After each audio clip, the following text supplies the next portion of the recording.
Selamat datang di video ini. Presiden Xi Jinping telah meningkatkan dorongan Tiongkok menuju dominasi militer dengan mendesak angkatan bersenjata Tiongkok untuk meningkatkan kesiapan mereka. Dia telah memperkuat militer Tiongkok dengan intensitas yang belum pernah terjadi sebelumnya. Ketika Partai Republik memenangkan kembali kendali DPR dalam pemilihan paruh waktu 2022, mereka mengklaim akan menangani ancaman dari Tiongkok, baik melalui investasi lebih lanjut di bidang militer atau pengawasan ketat terhadap strategi Tiongkok. Menurut para jurnalis di Beijing, Tiongkok tampaknya telah berhasil melemahkan dominasi militer AS tanpa harus menembakkan satu peluru pun. Di kawasan Asia, di mana AS secara historis mengandalkan pangkalan militer dan aliansi pertahanannya, Tiongkok telah mengubah strategi. Alih-alih menantang pasukan Amerika secara langsung, Beijing menggunakan pendekatan diplomasi yang lebih canggih. Tiongkok telah menciptakan aliansi strategis di seluruh Asia dan Laut Cina Selatan melalui inisiatif Sabuk dan Jalan, BRI, proyek infrastruktur besar-besaran yang menawarkan kemitraan ekonomi dan pembangunan, yang menjadi alat penting dalam strategi Beijing. Negara-negara yang tadinya sangat bergantung pada perlindungan militer AS kini mulai tertarik pada Tiongkok karena manfaat ekonomi jangka panjang yang ditawarkan. Jurnalis di Beijing menjelaskan bahwa fokus Tiongkok pada pembangunan infrastruktur, perdagangan, dan pengembangan terbukti lebih menarik bagi tetangganya daripada pendekatan militer agresif Washington. Bahkan negara-negara seperti Filipina, yang sebelumnya dianggap sekutu setia AS, kini mempertimbangkan keuntungan kerja sama ekonomi dengan Tiongkok dibandingkan mempertahankan hubungan militer dengan AS. Pendekatan saling menguntungkan yang ditawarkan oleh Tiongkok ini juga menarik minat negara-negara Afrika untuk menjalin hubungan. Tiongkok memberikan kontribusi besar bagi agenda pembangunan mereka, terutama dalam bidang teknologi. Hubungan saling menguntungkan ini melemahkan pengaruh militer AS di Asia bukan karena konflik langsung, tetapi karena pergeseran diplomasi yang terjadi.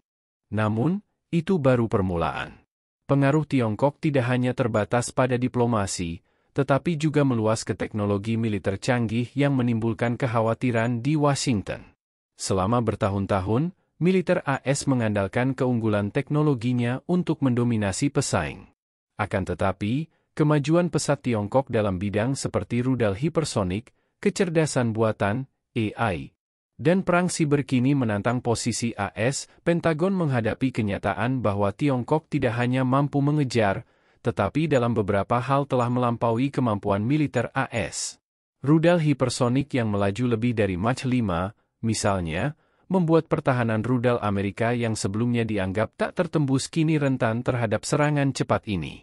Keberhasilan uji coba rudal hipersonik Tiongkok memicu kekhawatiran di AS, di mana komunitas teknologi militer di Beijing telah mengungguli Amerika dalam beberapa bidang tertentu.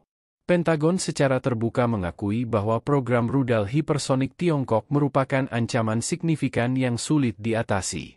Selain itu, investasi besar Tiongkok dalam bidang AI berfokus pada pengembangan sistem otomatisasi medan perang dan sistem tak berawak yang lebih cepat dan efisien dibandingkan sistem manusia. Drone otonom serta pengambilan keputusan dan analisis data berbasis AI telah mentransformasi militer Tiongkok menjadi kekuatan yang sepadan, bahkan mungkin lebih unggul dalam konflik masa depan.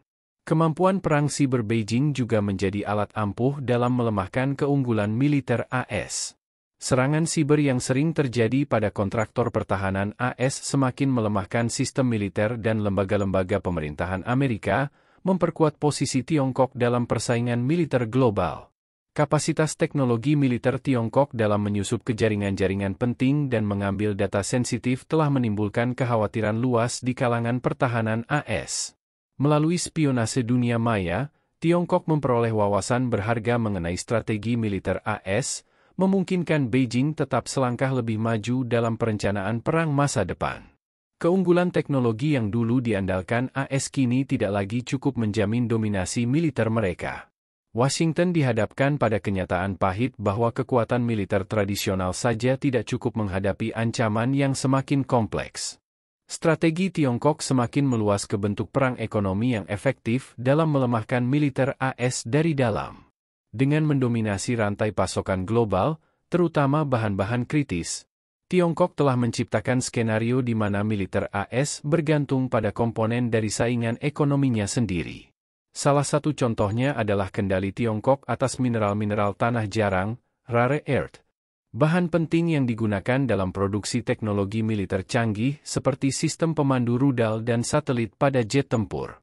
Tiongkok menguasai lebih dari 80% produksi mineral tanah jarang di dunia, memberikannya pengaruh besar atas kompleks industri militer AS.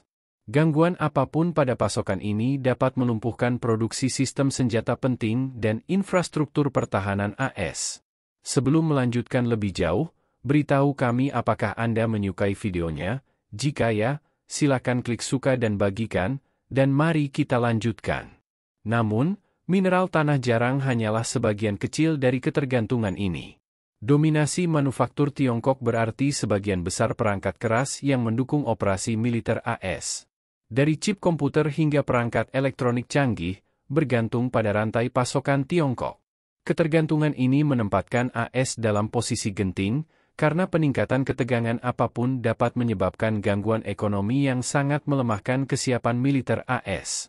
Para jurnalis di Beijing menunjukkan bahwa perekonomian Tiongkok menggunakan strategi yang tidak hanya meningkatkan kemampuan tetapi juga secara perlahan melemahkan fondasi kekuatan militer AS. Dengan membuat AS bergantung pada rantai pasokannya, Tiongkok memiliki kekuatan untuk menekan militer AS tanpa pernah terlibat dalam konflik langsung. Perang ekonomi yang dijalankan oleh Tiongkok adalah alat yang sangat kuat yang menekan pengaruh militer AS secara diam-diam. Ambisi Tiongkok melampaui sekadar dominasi militer. Dunia sedang berubah, dan Beijing sedang membangun tatanan global baru yang tidak lagi bergantung pada dominasi militer AS. Pasca Perang Dunia Kedua, tatanan global didominasi oleh kekuatan militer AS dan lembaga-lembaga seperti NATO dan PBB. Kini, Tiongkok sedang meruntuhkan tatanan tersebut dengan pendekatan strategis yang berbeda. Sementara AS terus bergantung pada jaringan pangkalan militer dan perjanjian pertahanannya yang luas, Tiongkok membangun sistem global paralel yang berfokus pada ekonomi, kemitraan, dan aliansi diplomatik. Salah satu contoh utama dari tatanan baru ini adalah pembentukan Asian Infrastructure Investment Bank, AIIB, oleh Tiongkok. Tidak seperti Bank Dunia dan Dana Moneter Internasional, IMF, yang didominasi AS, AIIB menawarkan pendanaan infrastruktur kepada negara-negara di Asia, Afrika, dan Amerika Latin tanpa syarat politik yang sering menyertai pinjaman dari AS atau Barat. Dengan memberikan alternatif yang lebih menarik, Tiongkok semakin memperkuat posisinya dalam kancah geopolitik dunia. Tiongkok saat ini tengah menarik negara-negara menjauh dari pengaruh AS dan membawa mereka masuk ke dalam orbit pengaruhnya. Salah satu komponen kunci dari strategi global Tiongkok adalah Organisasi Kerjasama Shanghai, SCO, sebuah aliansi keamanan yang mencakup negara-negara besar seperti Rusia, India, dan sejumlah negara di Asia Tengah. SCO menjadi tantangan langsung terhadap pengaruh NATO di wilayah Eurasia. Dengan membangun hubungan multilateral melalui organisasi seperti SCO dan AIIB, Tiongkok telah menciptakan tatanan global di mana kekuatan ekonomi mengungguli kekuatan militer. Pengaruh Tiongkok juga berkembang pesat di Afrika dan Amerika Latin melalui proyek Inisiatif Sabuk dan Jalan, BRI, dan kerja sama dalam Forum Tiongkok Afrika. Melalui pendekatan ini, Beijing telah memposisikan dirinya sebagai sumber dana utama bagi negara-negara berkembang yang sebelumnya sangat bergantung pada bantuan dan perlindungan militer AS. Kini, negara-negara tersebut beralih ke Tiongkok untuk investasi dan dukungan infrastruktur. Akibatnya, kehadiran militer AS di kawasan ini menjadi semakin tidak relevan. Tiongkok mampu mengesampingkan pengaruh militer AS di urusan global, yang mencerminkan perubahan besar dalam dinamika politik dunia. Namun, salah satu elemen strategi Tiongkok yang paling memprihatinkan adalah semakin dominannya Tiongkok dalam Perang Dunia Maya dan pengendalian informasi, area yang mana AS belum cukup siap. Medan pertempuran abad ke-21 telah berubah dari sekadar senjata dan tentara menjadi perang data dan informasi, dan dalam arena ini Tiongkok lebih unggul. Kemampuan Tiongkok dalam perang siber telah menjadi alat yang sangat efektif untuk melemahkan keunggulan militer AS. Serangan siber yang sering menarget kontraktor pertahanan, institusi pemerintah, dan infrastruktur vital AS menunjukkan kerentanan dalam sistem digital Amerika. Intrusi ini tidak hanya mencuri informasi militer yang berharga, tetapi juga menabur ketidakpercayaan pada lembaga-lembaga AS, melemahkan negara tersebut dari dalam. Selain itu, kendali Tiongkok atas informasi baik di dalam negeri maupun global memungkinkan negara tersebut membentuk narasi mengenai kebangkitan mereka sendiri dan kemunduran AS. Dengan kemitraan dan pengaruh media sosial, Beijing mampu mengendalikan persepsi dunia terhadap posisinya yang kian kuat, sementara AS tengah berjuang untuk menjaga citra globalnya di tengah perpecahan internal dan pengawasan media. Para jurnalis di Beijing menekankan bahwa kegagalan AS dalam memprioritaskan pertahanan siber dan peperangan informasi telah membuatnya rentan terhadap jenis peperangan baru ini, yang tidak memerlukan senjata atau rudal, melainkan mengandalkan pembobolan data dan propaganda. Kemampuan Tiongkok dalam mengontrol informasi dan dominasi dunia maya merupakan bentuk kemenangan non-militer yang sama kuatnya dengan kemenangan dalam pertempuran militer. Dengan demikian, lanskap militer global tengah bergeser.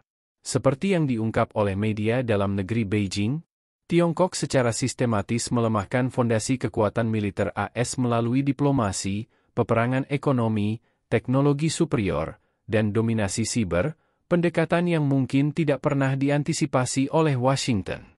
Bagaimana pendapat Anda mengenai video ini? Jika Anda punya pendapat, silahkan tuliskan pendapat Anda pada bagian komentarnya. Dan jika Anda suka dengan video ini, silahkan klik like dan subscribe. Dengan begitu kami akan membuat video lainnya untuk Anda semua. Terima kasih dan sekian dulu, dan sampai jumpa di video berikutnya.